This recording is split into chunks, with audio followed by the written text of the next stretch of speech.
टोलचं आंदोलन केलं, त्यानंतर राज्यातला राज्य सरकारचा जो टोल होता तो बंद झाला. आता राष्ट्रीय महामार्ग प्राधिकरण आणि MSRTC यांचे टोल. मी तुम्हाला पहिली गोष्ट तुम्हाला जरा टोलच्या बाबतीत परत एकदा सांगतो. माझा टोलला विरोध नाही, कळलं का? माझा जो टोल वसुलीवरती जो कॅश घेतली जाते, किती गाड्या पास होत आहेत, किती नेमका टोल वसूल होतोय, तुम्ही किती पैसे सरकारला भरलेत आणि किती पैसे तुमच्या खिशामध्ये येत आहेत, या कोणत्याही गोष्टींसाठी त्याला ट्रान्सपरन्सी नाही. टोल हा जगभर असतो. पण हीच गोष्ट मी अनेकदा माझ्या भाषणांमधून पण सांगितलेली, विषय टोल नाही आहे, विषय टोल वसुली आहे. समजा एक रस्ता आहे, हा रस्ता तुम्हाला काय मुंबई पुणे एक्सप्रेस हायवे पकडूया. मुंबई पुणे एक्सप्रेस हायवेचे पैसे भरून झालेत की नाही झालेत? आपण येता जाता आपण टोल भरतो, बरोबर? आता सुरू होऊन किती वर्ष झाली मला सांगा? मग एवढ्या काळामध्ये मुंबई पुणे एक्सप्रेस हायवेचे पैसे नाही वसूल झाले?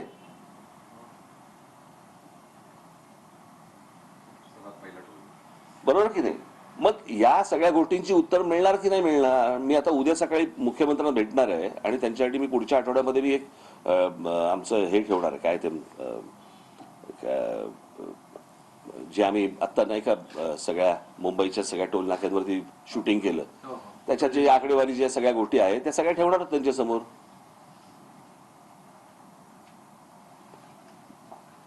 मी पैसे देतोय, माझं मत आहे हे पैसे माझे सरकारला गेले पाहिजे, बरोबर? ज्याच्यातनं सरकार काहीतरी नवीन काही योजना करू शकेल. पण मी पैसे देतोय ते कुठच्या तरी टोलवाल्याच्या खिशात जात आहेत, हे तुम्हाला आवडणारी गोष्ट आहे का? किंवा त्या टोलवाल्याला दिल्यावरती त्याचं परिवर्तन त्या पैशाचं हे कुठच्या तरी राजकीय पक्षाच्या फंडामध्ये होणार असेल तर ते तुम्हाला आवडणार आहे का? ती जर ट्रान्सपरन्सी नसेल तर त्याला विरोध नाही केला पाहिजे. बरं, त्याच्यानंतर तुम्ही जे टोलसाठी म्हणून ज्या गोष्टी सांगितलेल्या की आम्ही अँब्युलन्स सेवा देऊ, आम्ही तिथे फर्स्ट एड सेंटर उभं करू, आम्ही तिकडे काय काय तुमच्या गाड्या बिघडल्या तर क्रेन्स आणू, खड्डे तिकडे. अहो, टोल वरून पुढे गेल्यावर जर खड्डे असतील, मी टोल कशासाठी दिला मला एकदा कळू तर देत. खड्डेवाल्या रस्त्यांसाठी. मग कोकणाचा रस्ता पूर्ण नाहीये पण कोकणामध्ये एक ठिकाणी टोल लावला म्हणजे काय?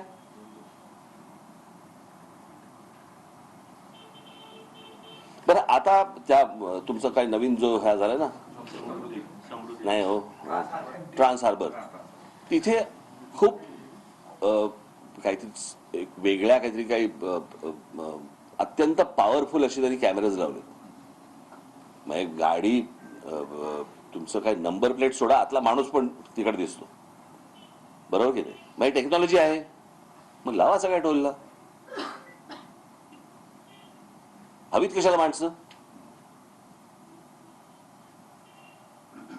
मग एवढं इतकी वर्ष चालून देखील याच्यामध्ये काहीतरी काळबेरं आहे ते आपल्याला लक्षात येते की नाही?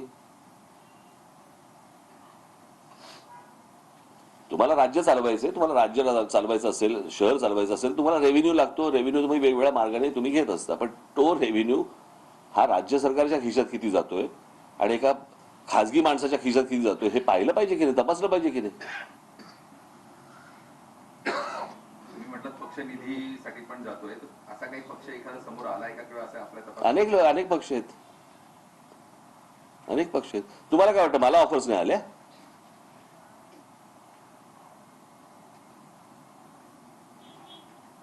एक दिवस सांगेन मी त्याला जे आले होते त्यांना सांगितलं इथेच मारीन, परत टोलवर जाता पण नाही येणार त्याला.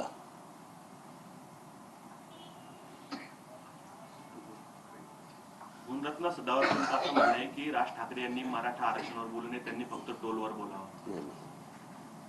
पुढे अजून एक प्रश्न असा होता की गुजरातमध्ये टोल खूप कमी आहे तुलनेमध्ये टोलची जी हे आहे म्हणजे मला असं वाटतं, महाराष्ट्रात सर्वाधिक. मला काय वाटतंय माहिती नाही या सगळ्या ह्याच्यामध्ये की फक्त मला प्रश्न पडतायत आणि तुम्हाला कोणाला प्रश्नच पडत नाहीयेत.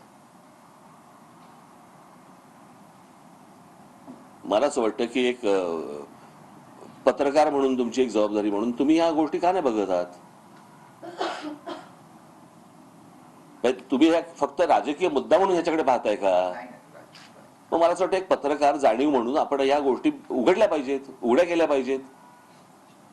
इतकी वर्ष टोलचं आंदोलन सुरू आहे. जेव्हा टोलचं आंदोलन होतं त्यावेळेला काचा फुटलेला फक्त तुम्हाला फोटो दिसतात किंवा बातम्या येतात. याच्या पलीकडे आतमध्ये काय चालू आहे हे कळायला नको का?